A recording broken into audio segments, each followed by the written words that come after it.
면역력이 떨어지기 쉬운 이런 계절에 특히 오늘 내일은 뭐 기온이 뚝 떨어져가지고 뭐 우리 오시는 환자분들도 훨씬 더 피로해하시고 벌써 감기들이 많이 걸려가지고 오시고 그렇더라고요. 이때일수록 더 면역력을 높이기 위한 치료나 아니면 건강관리법을 미리 본인들 거를 좀 알아두셔야 되는데 뭐 저야 항상 기체조 운동법으로 상당히 관리를 많이 하고 있어요.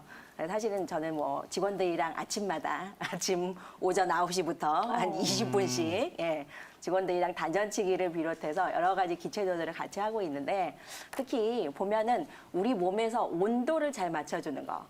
몸에서 온도를 잘 맞춰주는 것이 정말로 면역력을 높이는데 정말 중요하거든요. 그래서 예를 들어서 보면은 우리 몸에서 아랫배가 따뜻하고 위쪽이 시원하면 무병장수한다. 이게 기본적인 우리 몸에서 온도의 법칙이라고 보시면 되세요. 그래서 아랫배라던가 발이라던가 뭐 등이라던가 이런 데는 뜨뜻하게 유지를 하시고 대신에 가슴과 머리 쪽 이쪽은 시원하게 유지를 하는 것이 그 온도를 잘 맞춰주는 것이 정말 면역력을 높여주고 이런 환절기 때 감기라던가 뭐 피로라던가 뭐 입맛이 떨어진다던가 이렇게 면역력이 떨어지면서 올 수 있는 여러 가지 증상들을 예방을 할 수 있는 거예요. 그래서 이럴 때 저는 뭐 이게 가장 기본적인 것들 단전치기 많이 권해드립니다. 아랫배, 배꼽 아래 뭐 한 5cm를 중심으로 여기 뭐 탁탁 두드리면서 하루에 100개 이상씩 두드리면서 단전치기로 아랫배의 온도를 높여준다. 이런 것들하고 그다음에 배꼽 힐링이라고 이제 뭐 배꼽 내 몸에서 여기가 배꼽이다라고 생각을 하시면은 이걸로 배꼽을 딱 대서 배꼽 주위를 이렇게 펌핑을 해주시는 거예요. 그래서 배꼽 주위를 이렇게 자극을 해주고 배꼽 주위와 아랫배 단전을 따뜻하게 해주는 것만으로도 면역력이 상당히 올라가는 거예요. 특히 그 중에서도 중요한 게 이제 장 주위에서 정말 우리 몸에서 림프절이 상당히 많이 분포를 하고 있다.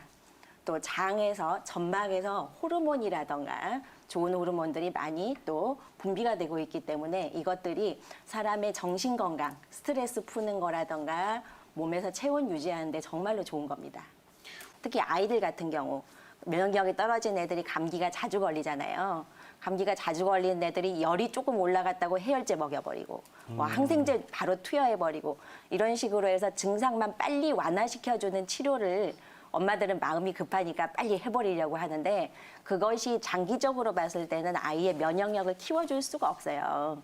면역력이라고 그러면은 우리 한의학에서는 전기, 좋은 뭐 내 몸에서 전기를 계속 좀 키워나가서 사기, 외부에서 나쁜 기운이 왔을 때 이거를 방어해 줄 수 있는 그런 힘을 길러준다 이렇게 보시면 되는데 그런 항생제나 해열제 이것들을 남용을 하게 되면은 아이들이 나중에는 오히려 더 감기가 잘 걸리고 또 애들 체력이 약해진다. 또 나중에 컸을 때 성장이 잘 되지가 않고 또 나중에 공부를 할 때도 집중력이 떨어진다. 이러한 여러 가지 문제들이 있어요.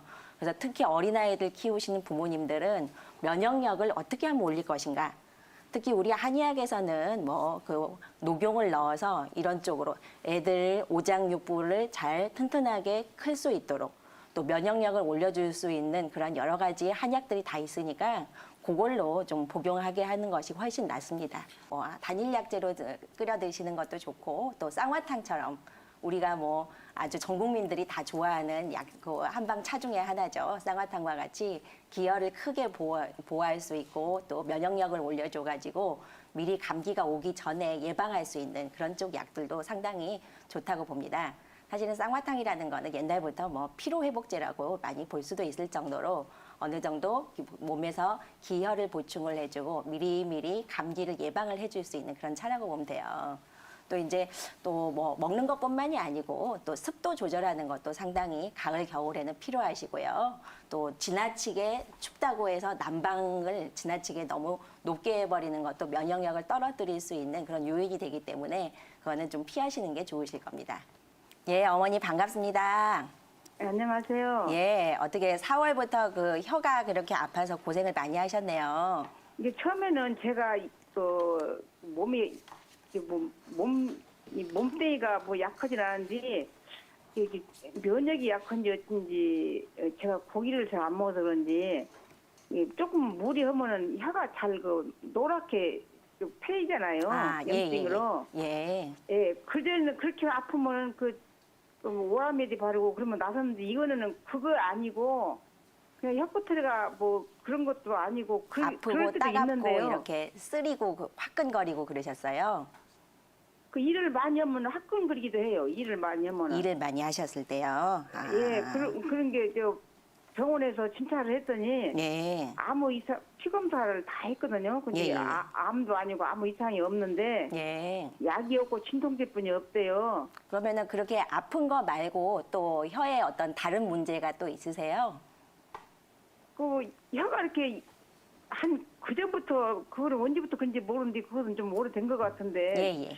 한 2, 3년 됐나 싶습니다. 혀가 안에가 들었다 이를 빼면은 혀를 빼면은 이빨 자국이 다 혀가 나거든요. 아, 예. 그건 왜 그것도 그러는 있으시고. 거예요? 이제 그게 이제 치은설이라고 그래가지고 또 예. 그 혀하고 연관돼 있는 여러 가지 오장육부에 문제가 약간 있다고 보는 거예요. 아, 또 아니, 뭐- 어떤 문제가 또 있습니까? 혀에. 배변도 잘 보고 뭐 위장은 좀 안 좋아서 가끔 위장약을 먹어도 예. 뭐 성인병도 지금은 나이가 먹어서 그런지 좀 혈압이 약 먹기 직전이고 약 먹을 정도는 아니고 고지혈이라고 콜레스테롤이 약 먹기 정도는 아니고 그런다고 하더라고요. 예. 그래서 지금 뭐 그러면은 성인병도 없거든요. 예, 지금 제일 불편하신 게 혀끝이 아주 아프고 또 혀가 그 움직여요. 안에서 움직이면 더 아파. 혀가 왔다 움직여요. 나는 예. 가만히 있으려고 그러는데 혀가 움직여요. 아니 근데 이제 가만히 있으려고 임의적으로 하면 가만히 있는데 예, 가만히 뭔 있는데 일을 하다가 마음대로 보고 움직이네요. 내가 무엇을 하면 나도 모르게 이 혀가 움직이고 있어요. 예, 아유, 뭐 고생 많이 그거 왜 하셨네. 그러는 거예요?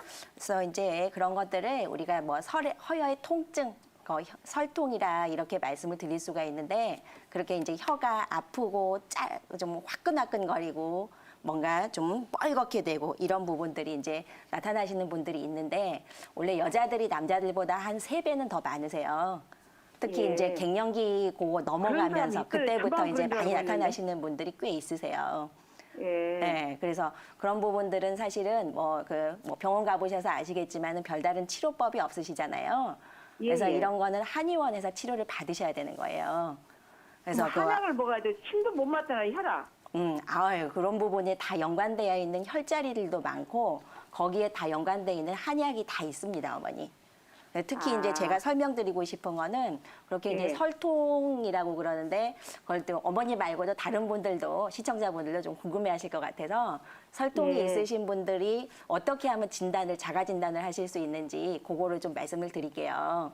예, 그래서 예. 뭐 일단은 혀가 어머니처럼 화끈거리거나 아프거나 뭐가 마비감이 생긴다던가 또 좀 그 미각 나의 그 맛에 대한 감각이 떨어진다던가 또 입맛이 떨어진다든가 또 갈증이 좀 그런 건 있다든가 전혀 없어요. 밥도 맛있고 밥도 예, 잘 먹어요. 어머니 말고 다른 분들 턱관절이 예, 예. 아프다던가 또 혓바늘이 많이 돋는다던가 머리가 아프다던가 이제 이런 증상들이 설통의 그 일반적인 증상들이에요. 그래서 그 중에서 한 4가지 이상 정도 되면은 이제 어머니처럼 설통을 좀 심하게 호소를 하게 되십니다. 그래서 예. 이런 경우에 사실은 우리 한의학에서 치료는 그 여러 가지 방법들로 좀 할 수가 있는데 사실은 이 혀라는 부분은 우리가 보면은 그 혀의 오장변증이라고 있어요. 네. 혀 하나만으로도 우리가 변증을 할 수가 있어. 오장육부 중에서 어느 부분에 문제가 있는가. 그래서 그거를 찾아가지고 그에 따라서 한약이나 침치료를 해서 살살 안정을 시켜주면은 통증이 점점 완화가 되면서 낫게 되는 거예요. 여보세요? 예, 낫게 되십니다. 그래서 이제 예. 뭐 우리 그 그림을 보시면 알겠지만은 우리 어머니처럼 혀 끝이 뭐가 아프고 짜릿짜릿하고 빨갛게 되고 이런 부분들은 심장이랑 연관이 상당히 많다. 또 이제 심장. 그렇죠. 이제 또 설 중간은 뭐 비위, 양쪽은 간담, 또 설 근부위는 신장 이렇게 연관이 된다. 그래가지고 그거에 따라서 우리 한의원에서 치료를 받으실 수가 있으니까요. 어머니 가까운 한의원에 가셔서 자세하게 상담을 받으시고 치료를 좀 받으세요.